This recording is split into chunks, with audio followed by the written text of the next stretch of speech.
At a macro or systems-wide level, if it is successful, socialization produces the broad diffuse support that is critical to the stability of the political system. At a micro or individual level, socialization is the process whereby each member of society comes to form his or her own specific set of political attitudes, values, beliefs, orientations, and opinions.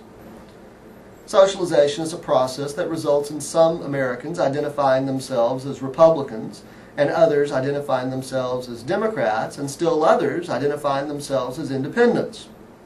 It is a process that results in people thinking of themselves as liberals, conservatives, or moderates. It is a process that shapes people's views on specific public policy issues such as abortion, gun rights, air pollution, or the war in Iraq. It is a process that results in variations in social and cultural norms among racial, ethnic, and socioeconomic groups in the United States.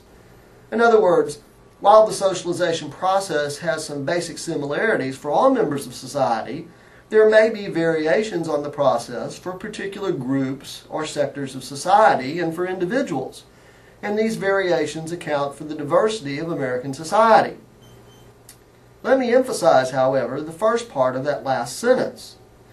The socialization process in the United States has some basic similarities for all members of our society.